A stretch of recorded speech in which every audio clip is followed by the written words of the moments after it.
Right, so here we're looking at a typical A-level English question on a set text, this text being Jane Eyre. So the question is asking us to explore how Bronte presents Mr. Rochester in chapters 12 to 14, and we should be looking at Bronte's language choices and the narrative viewpoint.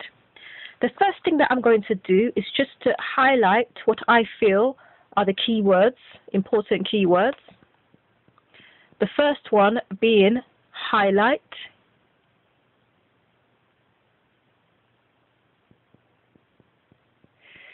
Okay, so we highlight the word explore.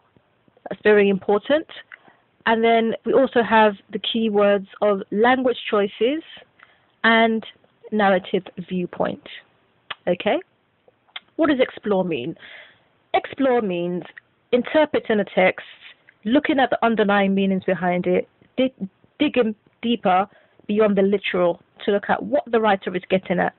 Language choices, what sorts of language has the writer used? What kind of adjectives have they used? What kind of similes or metaphors have they used? What kind of sentence constructions have they used? These are all important things. Narrative viewpoint, is it the first person narrative? Is it the second person narrative? Is it the third person narrative? Why has the writer done this, and what is the effect of this on the reader? Okay, so let's go straight away to the next slide. So I'm not sure how much you can see of this. This is the beginning of the introduction between Jane Eyre and Mr. Rochester. This is when they first meet. So we can see here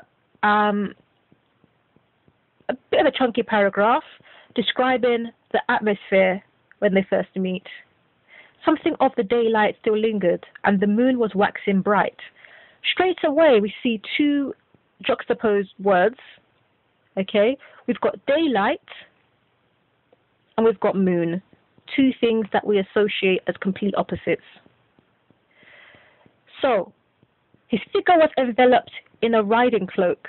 This word enveloped leads us to think of mystery, somebody trying to hide something from somebody else. In a riding cloak, fur-collared and still clasped.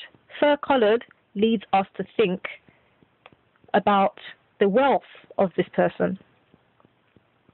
And then we go to the physical description. Middle height, which is quite average. Considerable breadth of chest. So this is a person who's quite bulky in appearance. And then we get to the adjectives. So he had a dark face,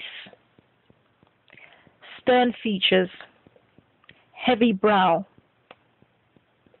gathered eyebrows. These are lexical sets or semantic field of words that are to do with darkness, words we associate with negativity.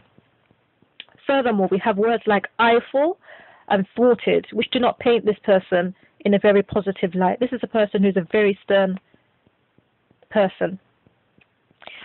And then we see, as we read further on, we see some completely opposite words, the antithesis of the words we've seen earlier on.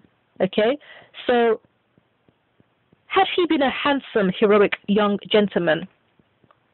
So he's not handsome or heroic or young. And she then goes further to say that she would have been less shy to approach him. So the writer has done here, what they've done is used language to get us to think about the ways in which this first-person narrator is viewing this man for the first time.